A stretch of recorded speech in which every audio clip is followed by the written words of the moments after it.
साथियों, स्वागत है एक बार आपका पुनः गुरुजी ज्ञान क्लासेस फॉर यू में। तो साथियों, इस वीडियो में हम जानेंगे कि उत्तराखंड प्रवक्ता जो लेक्चर स्क्रीनिंग परीक्षा हुई थी 2015 में, और उससे रिलेटिव हम यहाँ पे क्वेश्चन आंसर लेके आ रहे हैं। किस तरह के क्वेश्चन पूछे गए थे। पोस्ट थी राजकीय इंटर कॉलेज प्रवक्ता लेक्चर, और परीक्षा तिथि थी 5 अप्रैल 2015 को हुई थी। परीक्षा का जो आयोजन कर रहा था उत्तराखंड लोक सेवा आयोग, और यहाँ पे कुल प्रश्नों की संख्या 150 थी। तो साथियों, जान लेते हैं कि किस तरह के क्वेश्चन पूछे गए थे 2015 में। तो पहला प्रश्न है कि संयुक्त राष्ट्र महासभा के द्वारा मानव अधिकारों की सार्वभौमिक घोषणा किस तिथि को स्वीकार की गई थी। साथियों, आपको पता होगा कि विश्व मानवाधिकार दिवस कब मनाया जाता है, तो 10 दिसंबर को मनाया जाता है। तो 10 दिसंबर 1948 को ही साथियों सार्वभौमिक मानवाधिकार घोषणा पत्र को आधिकारिक तौर पे मान्यता प्रदान कर दी थी संयुक्त राष्ट्र महासभा ने। अगला क्वेश्चन देखते हैं। अगला क्वेश्चन है आपकी स्क्रीन पे कि भारत में प्रशासकीय न्यायाधिकरणों की अवस्थापना की जाती है, किसके द्वारा। भारत में प्रशासकीय न्यायाधिकरणों की अवस्थापना की जाती है, तो इसका सही जवाब है संसद के द्वारा। संसद के द्वारा साथियों। अगला क्वेश्चन देखिए, उपभोक्ता संरक्षण अधिनियम 1986 किस तिथि से लागू हुआ। साथियों, मोस्ट इंपॉर्टेंट क्वेश्चन है। तो 24 दिसंबर 1986 से उपभोक्ता संरक्षण अधिनियम लागू हुआ। और साथियों, सबसे पहले उपभोक्ता संरक्षण किस देश में उत्पन्न हुआ, या तो ये अमेरिका से हुआ। और भारत में उपभोक्ता संरक्षण दिवस कब मनाया जाता है, तो आपको याद रखना है 15 मार्च को। 15 मार्च की तिथि आपको याद रखनी है। अगला क्वेश्चन देखें, उपभोक्ता संरक्षण अधिनियम 1986 में निम्नलिखित में से कौन सा एक अधिकार 2002 में जोड़ा गया। तो साथियों, एक अधिकार 2002 में जोड़ा गया, वो अधिकार क्या था, वो था नकली वस्तुओं से सुरक्षा।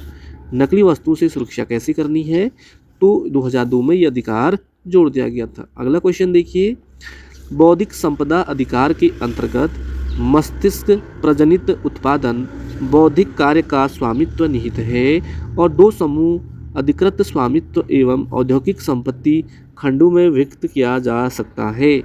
प्रतिलिपि अधिकार के अंतर्गत क्या सम्मिलित नहीं है, कह रहा है साथियों। तो इस सवाल का सही जवाब था option number D, trademark option number D सही था। क्वेश्चन को ध्यान से पढ़ लेना हुआ। अगला है, पीने का पानी में आर्सेनिक विष के क्या कारण हैं। कैडमियम भी लिख सकते हैं। तो ये है केराटोसिस के कारण पीने का पानी में आर्सेनिक विष जो कारण है वो केराटोसिस के कारण है। अगला है फ्रेंड्स, अगला क्वेश्चन है कि कार्बन डाइऑक्साइड किस काम में प्रयुक्त होता है। ऑप्शन पढ़ोगे आप यहाँ पे, तो जो कोल्ड ड्रिंक वगैरह होते हैं, पेप्सी हो गया, कोका कोला वगैरह जो पेय पदार्थ होते हैं, शीतल मतलब ठंडा जो पेय पदार्थ बनाने में कार्बन डाइऑक्साइड CO2 गैस का इस्तेमाल किया जाता है।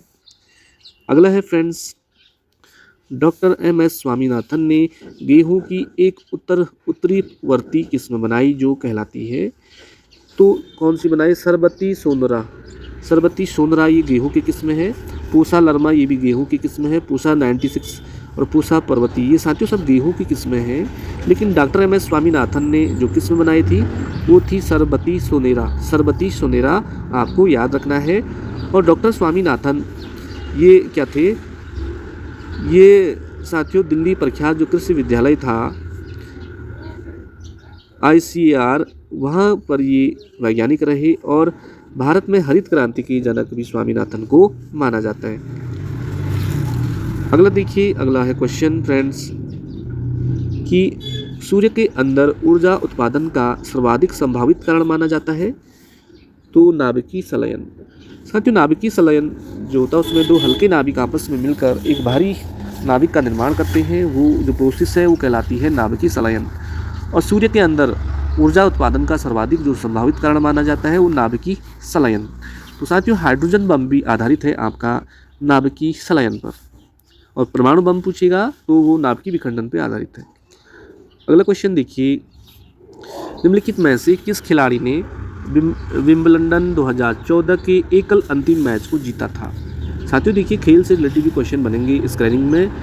तो विंबलडन 2014 के एकल अंतिम मैच को जीता था नोवाक जोकोविच ने।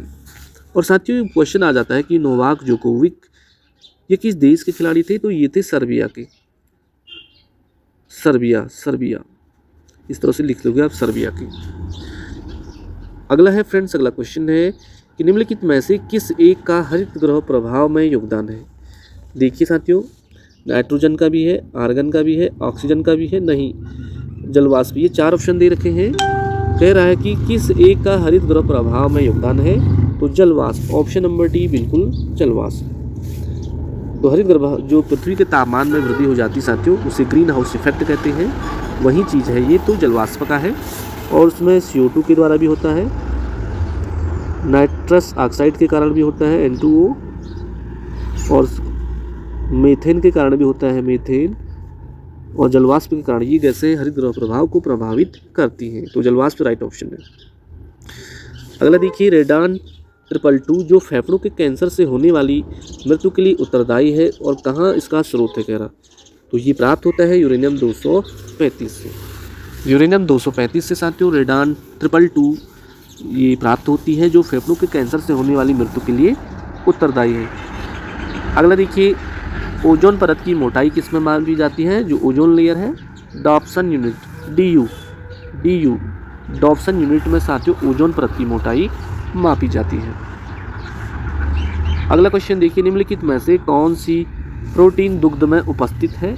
दूध में कौन सी प्रोटीन होती है, देखिए केसिन होती है, ग्लोब्यूलिन होती है, एल्बुमिन होती है। ये तीनों प्रोटीन साथियों दूध में उपस्थित होती है। सामान्यतः दूध में करीब 0% पे आपका नाइट्रोजन जो तत्व पाए जाते हैं, और अधिकांश मात्रा में साथियों केसिन होता है। सबसे ज़्यादा जो केसिन होता है ये 78% होती है।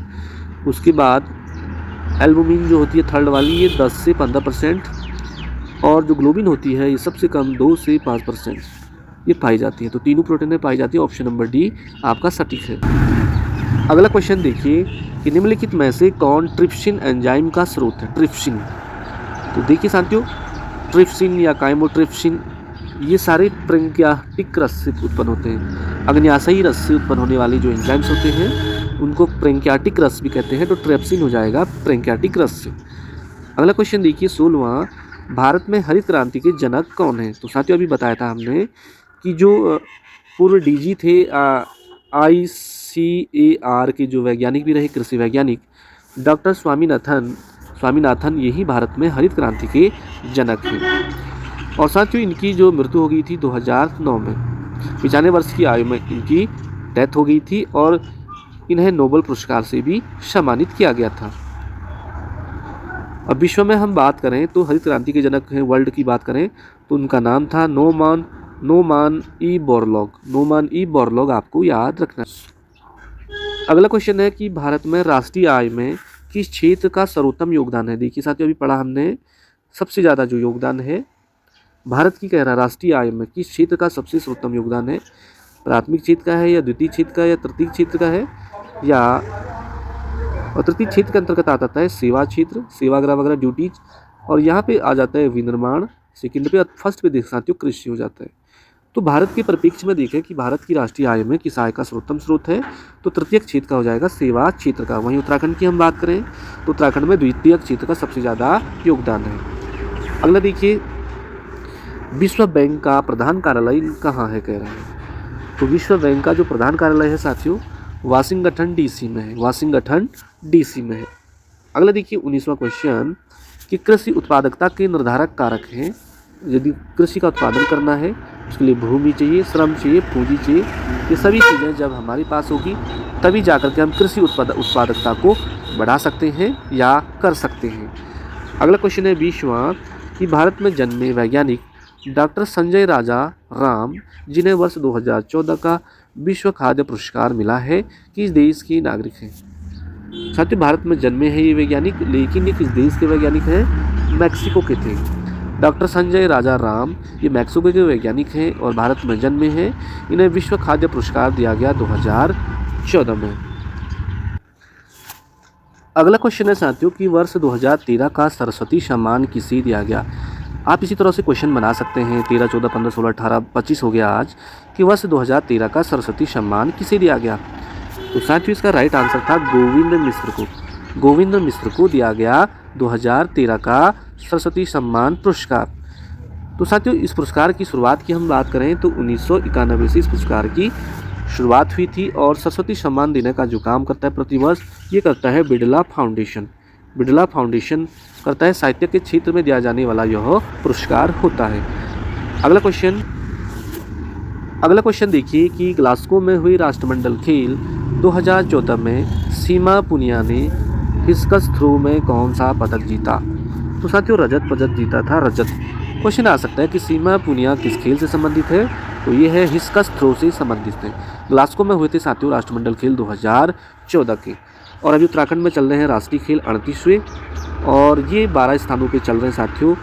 और इसका जो शुभारंभ हुआ 28 जनवरी से हुआ है, लगभग 14 मार्च तक चले गए।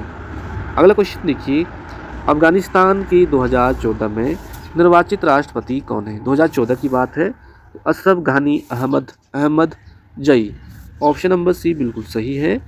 अगला देखिए, प्रधानमंत्री नरेंद्र मोदी की जन धन योजना के लिए आरंभ के मात्र एक दिन में कितने बैंक खाते खोले गए थे। साथियों क्वेश्चन छपने वाला है, फिर छप सकता है। 1.5 करोड़ खाते खोले गए साथियों एक दिन में। और क्वेश्चन आ जा सकता है कि जो घोषणा इसका शुभारंभ कब हुआ, मतलब जो जन धन योजना का शुभारंभ हुआ था 28 अगस्त 2014 से। 28 अगस्त 2014 से इस योजना की शुरुआत हुई और घोषणा तो मोदी ने 15 अगस्त 2014 को कर ली थी कि इस प्रकार की स्कीम आने वाली है, लेकिन योजना की शुभारंभ हुआ 28 अगस्त 2014 से। अगला क्वेश्चन देखिए 25वां कि एशिया का पहला प्राक्षेपिक शोध केंद्र भारत के किस राज्य में प्रारंभ किया जाना है, हो गया है साथियों। तो ये है आपका गुजरात में एशिया का पहला प्राक्षेपिक शोध केंद्र खोल दिया गया है। अगला देखिए दोस्तों 26वां कि एशियाटिक सोसाइटी ऑफ बंगाल के संस्थापक कौन है। विलियम जोन्स है। कौन है? विलियम जोन्स साथियों एशियाटिक सोसाइटी ऑफ बंगाल के संस्थापक हैं। नेक्स्ट क्वेश्चन देखें, पार्श्वनाथ का संबंध किस धर्म से था। तो पार्श्वनाथ है ये जैन धर्म से संबंधित हैं और साथियों ये जैन धर्म के 23वें तीर्थकर हैं। कितने थे? 23वें तीर्थकर थे, जो काशी के इक्ष्वाकु वंशी राजा अश्वसेन के पुत्र थे पार्श्वनाथ। और इनके द्वारा जो शिक्षाएं दी गई, इन्होंने कहा कि हिंसा नहीं करना, सदा सत्य बोलना, चोरी न करना, संपत्ति न रखना, ये इनकी शिक्षाएं थी। बढ़ते साथियों अगला क्वेश्चन है कि यंग बंगाल आंदोलन आरंभ किया था। तो साथियों यंग बंगाल आंदोलन कब हुआ, सबसे पहले हम जान लेते हैं। 1826 में हुआ था। कब हुआ था? 1826 में शुरुआत करी थी। किसने करी होगी? लुई हेनरी डिरोजियो द्वारा।